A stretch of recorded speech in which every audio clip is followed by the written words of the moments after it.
Hello and welcome to this recording of the Canvas Gradebook training brought to you by the Learning Innovations team. We'll be working through Canvas Gradebook with the following objectives in mind. Our goal is to locate and navigate the gradebook, review column settings, organize and filter assignments within the gradebook, and to grade assignments using the Speedgrader. To begin, we'll be reviewing the assignment index page, and we will look at the gradebook and the assignment index page through the lens of editing assignments, grouping, and weighting grades. So now we're going to switch into a Canvas course space, and I'm going to navigate to our Assignments tab.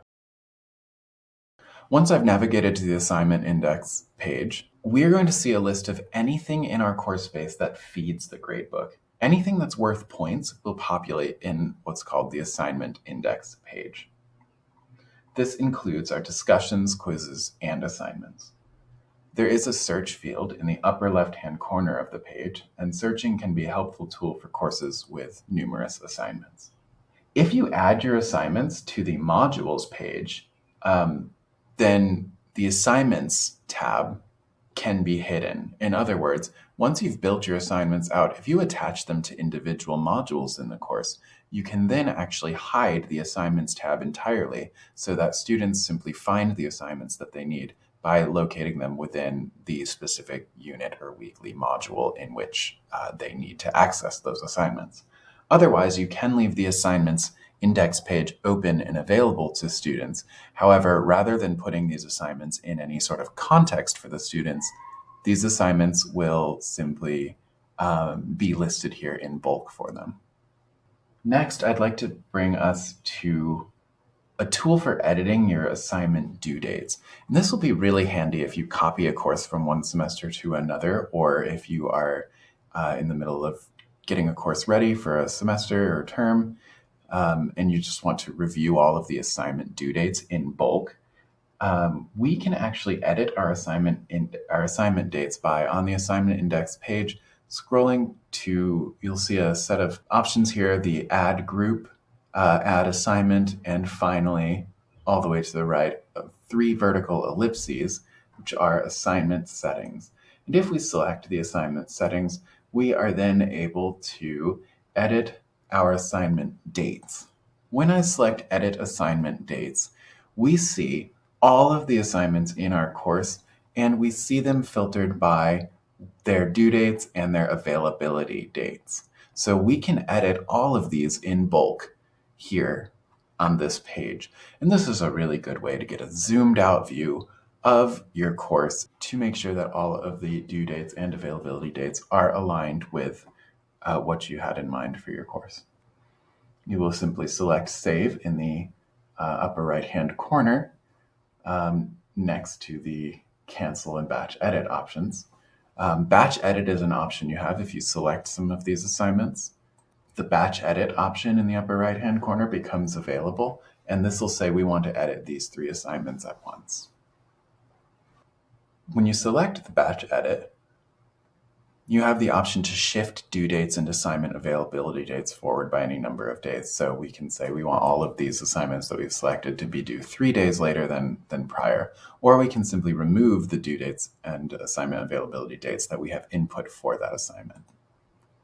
The Batch Edit feature, however, does not take into account breaks, so weekends, for example, or holidays. So some manual review is needed, and we do not recommend selecting all of the items in your course and then using Batch Edit by simply pushing things forward 2 days or something.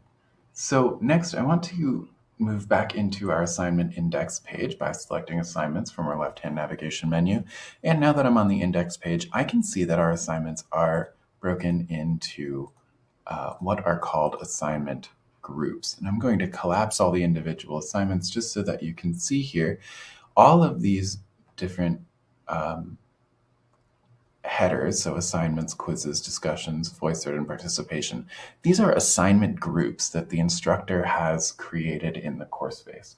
Groups are basically categories of assignments, and they're a good way to organize your assignments.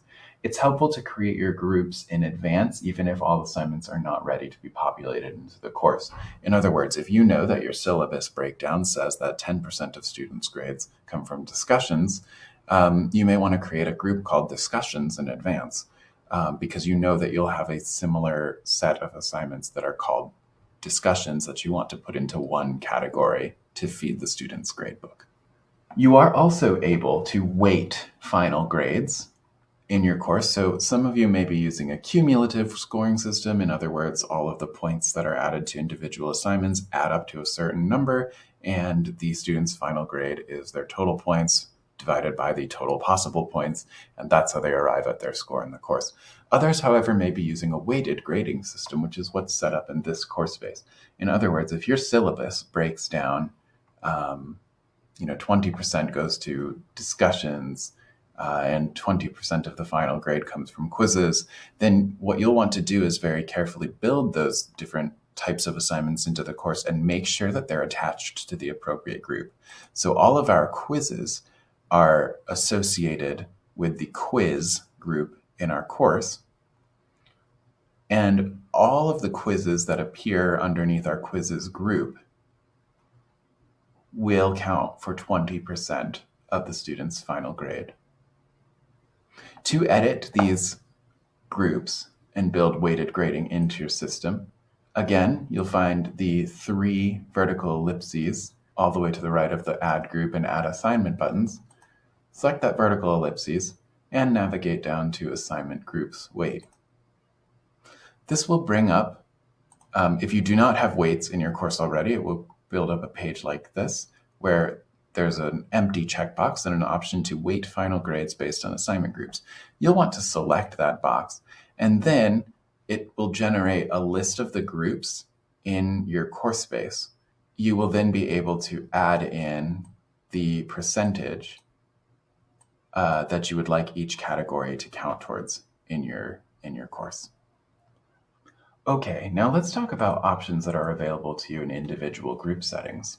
So let's stay focused on this quizzes group that we've built. All the way to the right of the group quizzes, there's a set of vertical ellipses associated with each individual group as well. And when we select that vertical ellipses for the group, we are able to edit the group. And what we can see now is the name of the group, as well as the percentage if we're using weighted grades. The other thing you're able to do here is set up rules. So if you would like students to be forgiven for their lowest score on a quiz in your course, you can set the course space here to drop the lowest score in the course. So you can set up the rules here to say, I want my students to, I want their grade to drop the lowest score that they got in this category. In other words, of these 4 quizzes, if I scored lowest on the quiz with question bank, then that score would be dropped from my final grade. You can also set up an exception. Every student needs to take all 4 of these quizzes and the lowest score will be dropped. However, if that lowest scored quiz is the quiz with question bank, then we're going to move into the next lowest score. So the quiz with question bank score will never be dropped from the student's grade. So we're reviewing the assignment index page here because, again, everything in this assignment index page is what's feeding our gradebook. So now let's navigate in our left-hand navigation menu to Grades. And here we see our gradebook for the course. We are going to cover the gradebook navigation and critical components. In our review of navigating the gradebook, we're going to address filtering by student names. We're going to look at the various options in the gradebook menu. We're going to talk about syncing grades with My WSU, and as well as various actions that are available to us. We'll review individual gradebook column settings. We'll review the Speedgrader and the gradebook. And we will also address what the student view of grades looks like. Okay, back to our Canvas course space. Underneath student name, we're able to navigate to any of these individual students in our course and select their name.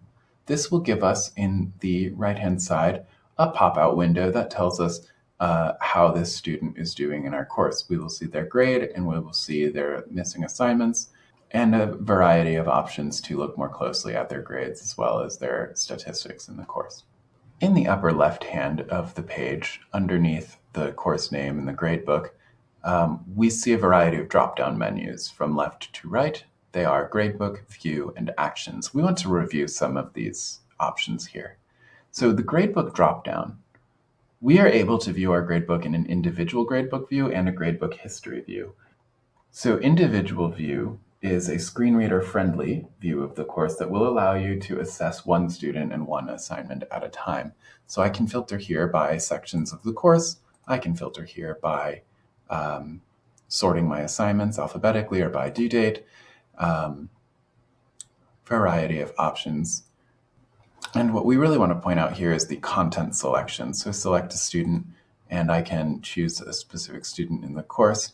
And I am now able to filter by assignment as well. So I can very quickly see how the student has engaged with different assignments in the course. So I can see that this student does not have a grade for the assignment that I have selected. I'm able to excuse the assignment for this student here. I'm able to review the submission details of the assignment in question. I'm also able to get a quick snapshot of the student. So I can see the student's overall scores on each of the individual assignment groups that we've set up in our course. And I can see how they're doing in each of those different assignment groups, as well as their overall grade in the course.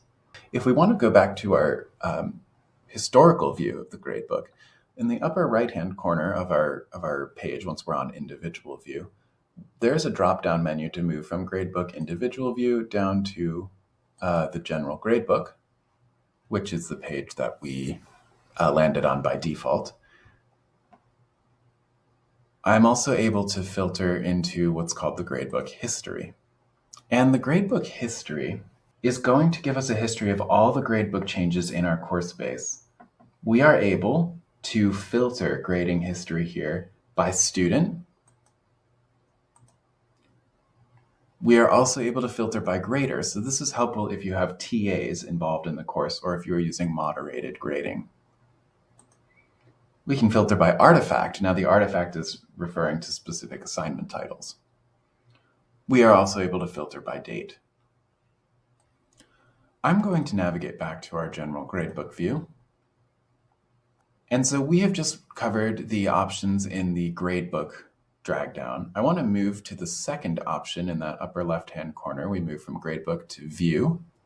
I can arrange my gradebook by assignment names, by due dates, by point value, and by which module they appear in.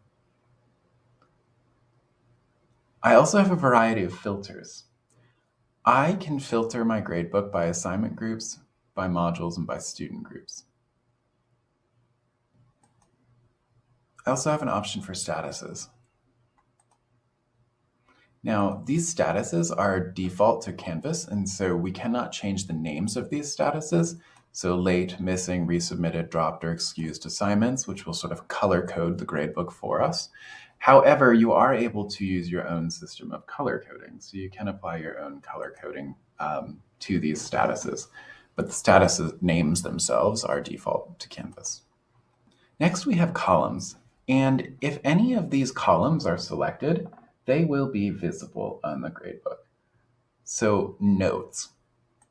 Students will not see these notes. However, notes is a useful feature if, for example, you have multiple graders in the course. All the graders will see the same notes, but the students will never see these notes. Notes are also helpful for your own purposes as the instructor or grader, just to keep track of what you were thinking when you evaluated a certain assignment or any special notes to keep in mind for that student as they progress throughout the course. Unpublished assignments. If you have assignments in your course that have not been published yet in the modules, and I do not know if that's the case for our course here, but if you have assignments that are not published in the course space, they will appear in your gradebook if you have the unpublished assignments column made available. Now, for many people who have multiple assignments in their course spaces that are not necessarily published yet, these unpublished assignments can sort of clutter the gradebook. So if you're seeing way too many columns in your gradebook, you are able to adjust which columns appear. And oftentimes, if people have many unpublished assignments, by deselecting the unpublished assignments column, quite a few extraneous columns of their gradebook vanish. So next I want to review the Actions menu. Our Actions menu allows us to sync grades to My WSU. This option becomes available as soon as you grade the first assignment. You're also able to import or export grades. I'd like to transition now from the Gradebook View and Actions options to the Settings options. The Settings options we'll find by selecting the Settings cog all the way to the far right on that same level as Gradebook View and Actions, but to the far right, next to our boxes for all assignment groups, all modules, and all student groups, which have drop-down menus, there is a Settings cog. This Settings cog will pull out a pop-out menu for Gradebook settings. And within these Gradebook settings, we are able to post late policies for the course and tell Canvas that we would like to automatically apply all of these grades for missing submissions.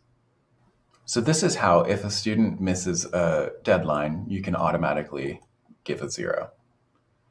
You can also set up a late work policy. So we can set up a late submission to lose 10% per day, but never to get lower than a certain score. So I can tell this that I would like my students to lose 10% per day until they hit 70%, and then they will not go lower than 70%. We can also set up a grade posting policy. You have the option to automatically post grades, meaning assignment grades will be visible to students as soon as they are entered by you into the gradebook. Grades that have already been hidden will remain hidden, however. You also have the option to manually post grades. Now, this means that you can go ahead and enter your grades. So for example, this sample training assignment column that we have here, we can enter our grades in for our students. And rather than having students see these grades automatically as soon as they're entered, we can set this up to say that we want to manually post these grades. The grades will be hidden by default. Any grades that have already posted will remain visible. You can choose when to post grades for each assignment on each column in the gradebook. So we can set this up to make sure that before any students see their grade on this sample training assignment, we would like to maybe finish grading all of them ourselves first. And so we might set up this the gradebook to manually post the grades in order for us to make sure all students see their scores at the same time. You will have to remember to come in and manually post the grades, however. And this setting does apply to every column in the gradebook. In the advanced settings, you are able to set up a final grade override. And what that affects is if we scroll all the way to the end of our gradebook, we have an override column here. So I can see that our student Butch Cougar has a 51.84% in the course, but I'm able to override that F and make it a D if I'd like to. So let's address some individual column settings in this gradebook. If I go to our sample training assignment column, we see that this is an assignment that's out of 25 points. I'm able to navigate to the assignment by selecting sample training assignment. The name will appear as a link. I also, when I hover over these assignment names, there are three vertical dots that appear in the assignment header. And when I select those 3 vertical dots, this is giving me the setting options for this individual assignment. I'm able to sort my report here by students who got the highest to lowest grades. I'm able to filter to see students that are missing or students that are late in turning in this assignment. I'm also able to select the Speedgrader. Now this we will review in a little while, but this will bring me right into the grading center essentially for these assignments, and I can filter through each individual student's submission and review my scores and leave further comments, etc. I'm also able to message students who. So if you would like to say who is missing an assignment here, and I don't know if we are missing any. Oh, we do have one missing. So I'm going to filter to my missing students. And I would like to also see that my students who are getting below certain grades, so my students who haven't submitted yet, I would like to message all of them. I'm able to send them an email with the subject and type my message here. I can filter this to message students who haven't been graded yet, or I can message students who scored less than a certain points value. So if I say, I want to message all my students who have scored less than 70%, you'll also notice that as I change these options, I want to score, or now I want to message students who scored less than a 90%, let's say. And the students will continue to change in this message students who option as you add new filters. I also maybe want to congratulate my students who scored above a 90, and now I'm seeing, oh, nobody did. I can message students who haven't been graded yet as well, and maybe say, hey, I'm running a bit behind on scoring these, but we'll do so as soon as possible. So a lot of options to use the gradebook to find kind of students who need direct outreach from you and use that message students who option. You have the ability to curve grades here as well. I would select this option only if you're curving, if you really want to curve a grade for an assignment. Note that curving cannot be undone once it's been applied. So I can go ahead and curve the grades for this column, but I cannot undo that curve. So it's a big commitment to curve a grade. I can also set a default grade for all students, or for students whose work has not yet been graded. This can be a very useful setting when you're wanting to give completion, attendance, or participation points for work completed in class. Selecting a default grade is also part of the grade sync process. So earlier when we were talking about syncing grades, you can post grades manually. So if you have your gradebook set up to post grades manually rather than automatically, you will have this option to post grades. And that is something you'll have to do if you have manual setup. Manual posting setup, you'll want to come in and post all of your grades manually. You can also hide the grades once they have been posted. You can adjust your points or percentage in terms of what students see. When they see their grade report, you can adjust whether they see it in points or percentage. You can also download all of your submissions. These will be downloaded as a zip file, and you'll be able to see all of your student submissions in one zip file. You can adjust your grade posting policy.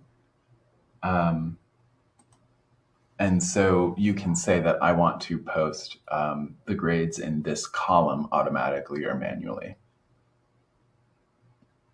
And this will not affect your entire gradebook. It will just affect the specific assignment column that you've selected. Okay, so again, we're going to move into the Speedgrader now. And our goals here are to review how the Speedgrader and the gradebook kind of communicate to each other. We're going to review an assignment and then also see the student view of their grades. So once we've graded an assignment for a student, we're going to review how a student sees those grades. Okay, I have made it back to the landing site of our course here, and now I want to begin discussing the Speedgrader with you.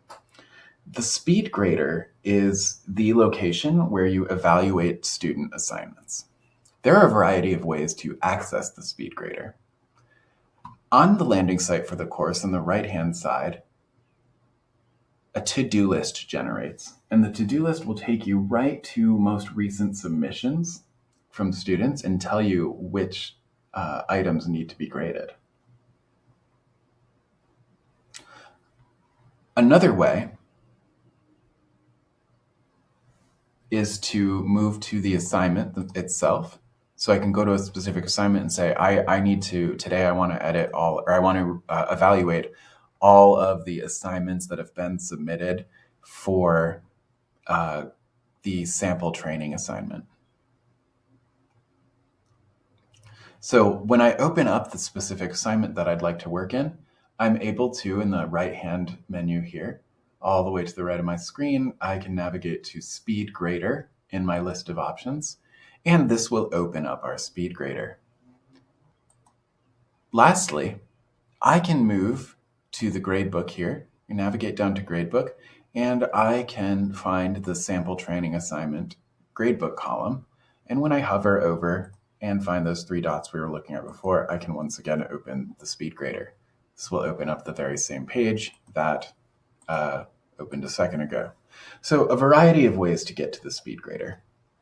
Once we're in the Speedgrader for our specific assignment, we are able to, in the kind of towards the upper right, you'll see test student. That's the name of the student whose work we're evaluating. You can now navigate to a specific student, and we can see which students still need grading, as well as which student, and that's indicated by a circle. In this case, our student does not have a submission for the assignment. If I navigate to Kim Possible, I can see that Kim Possible has a submission for the assignment. However, the assignment has not been graded yet. If I navigate to our test student, which is whose assignment I would like to edit in today's training, I can find that my student has submitted something here, but again, there is no grade. Some other tricks for navigating the Speedgrader. Below the URL bar, where the name of the assignment appears, sample training assignment, we see just to the left a set of icons. There's a settings cog, an eye icon, and a checkbook icon, or a book with a check mark over it. The book with the check mark over it will bring us back to the gradebook. A lot of people struggle to find, okay, I'm in the gradebook, how do I get back to my course? Or I'm in the Speedgrader, how do I get back to my course space? You will do so by selecting the gradebook icon in that upper left. You're moving into the Speedgrader also sometimes will open a new tab. And so my original course space is also still open in a separate tab. The eye icon is what we use to post or hide these grades from students. And the settings icon gives us a variety of options.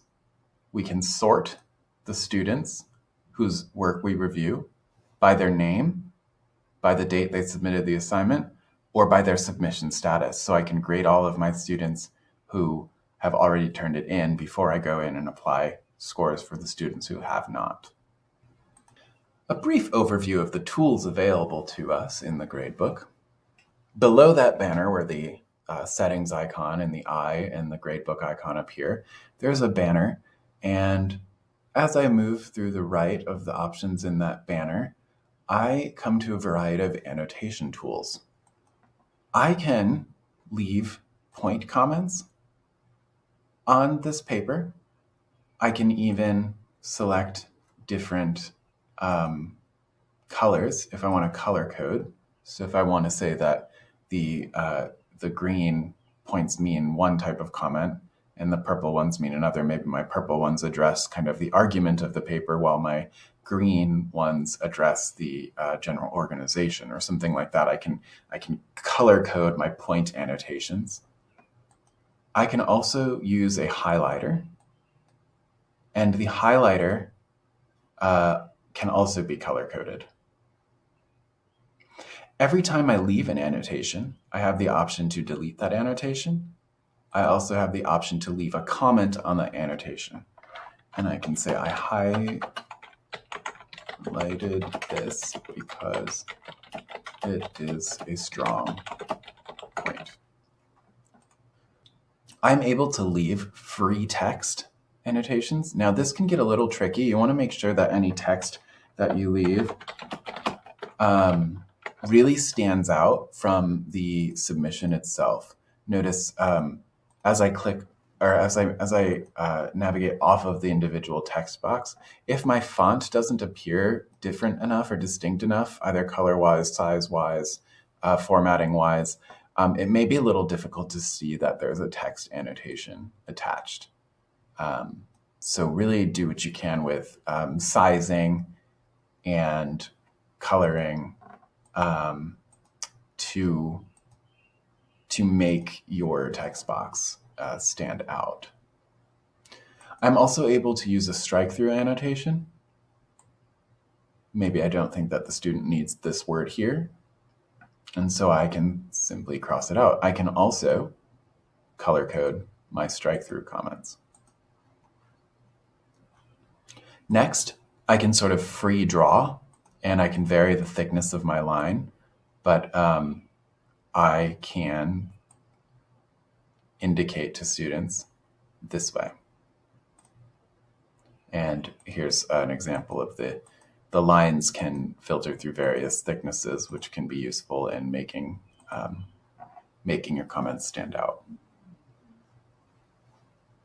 Another option I have is to select certain groups. So this is really useful for if your students have a diagram or something like that. If you want to draw a box around a specific area, maybe a map, you can leave a comment on an area that you have grouped.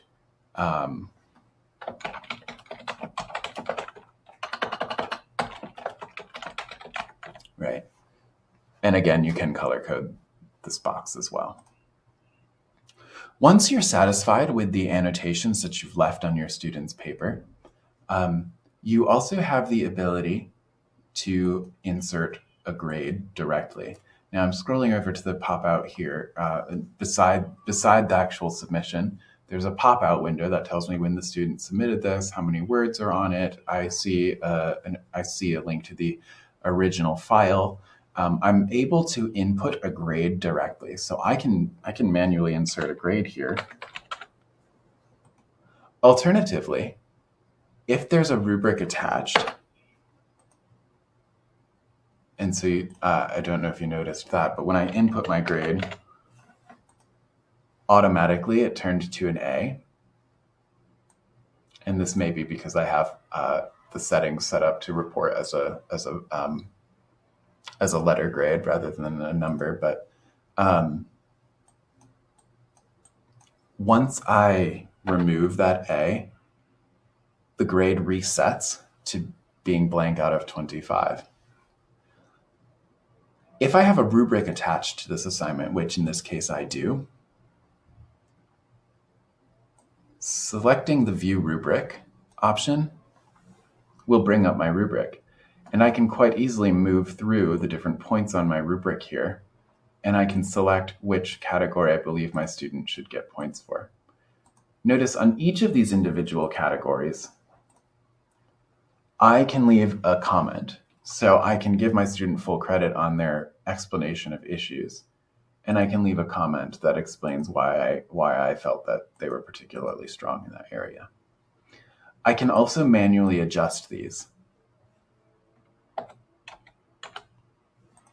So I can tell my student that they got in this upper range, but not quite full credit.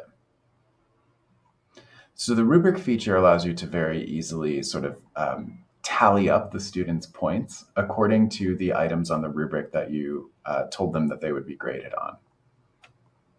When you save those rubric scores, the rubric will give you a total points tally. So at the base of the rubric, there's a total points score. What you'll want to do is now take what the rubric reported, the 23.25, and either adjust it and leave a comment explaining your adjustment, or enter that score into the grade. My student now has an A-. You can leave an overall comment.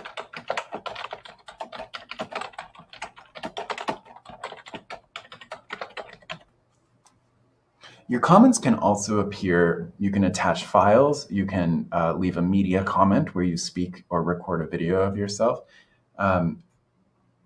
So you have options besides the written annotations and the typed out comments. You have the option to leave other kind of feedback as well. I'm going to hit submit here. And it tells us your comment has been submitted.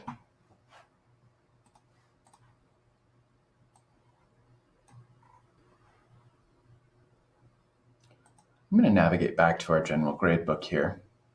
And we're going to, we can notice now, if we refer to our sample training assignment, which is the assignment that we just edited, and I move down to my test student, whose assignment I just reviewed, we are now reporting an A- for that student. My next step here is I would like to move into student view, because I would like to show you from the student perspective what receiving their grades looks like. So to enter student view on my landing site of my course page, in the upper right, there is a button that says student view, and it's represented by an eyeglasses icon.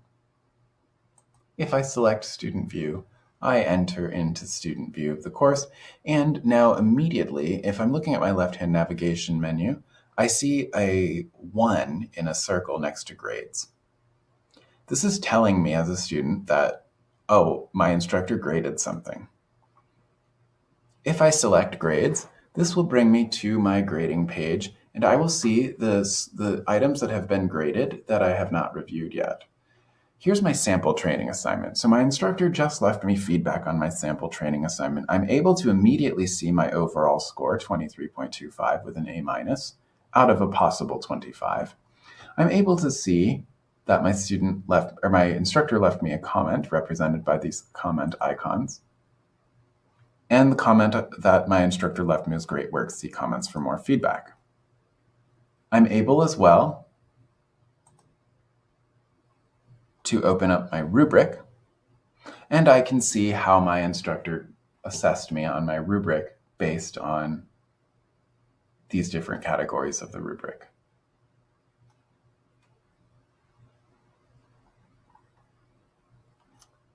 Now, helping students to navigate their grades and find their feedback requires a bit of training. For the students. It's useful to show the students how they can access their feedback because it may not be intuitive. If a student selects the name of the assignment, sample training assignment, they have a variety of options. One, inside this sort of big text box, they can see the initial submission that they left, so the very original document that they turned in. Towards the upper right of this text box, however, there's an option to view feedback. Now, if you spent a lot of time annotating the student's submission, you'll probably want them to see that there are annotations. And so if you train them to refer to this view feedback icon, this will pull up the submission with all of those annotations that the instructor has left on the paper.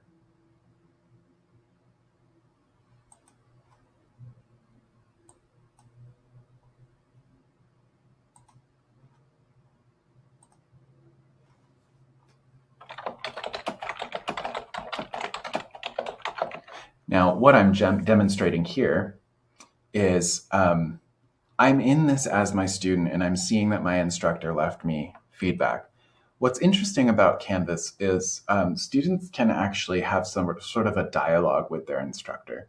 So now that I'm receiving all of these different annotations on my paper, I can actually, as a student, also annotate and ask my instructor questions. So once again, the gradebook is fairly robust in terms of annotations and rubric attachment and various places in which you can leave comments as the instructor. However, actually opening up the submission with the instructor's feedback may take a bit of training, and it's worth telling students through your comments and through your announcements and any other way that you can that they'll have to open up this view feedback option in order to see what you have told them about their assignment. I would like to thank you for reviewing this gradebook training brought to you by the Learning Innovations team. Today, we reviewed the assignment index page. We also reviewed the various options you have for filtering and navigating through the Canvas gradebook. Lastly, we reviewed how to evaluate student work and what that work looks like from the student perspective. I hope you enjoyed this training, and please contact our team if there's any follow-up questions or support we can offer moving forward. Thank you again.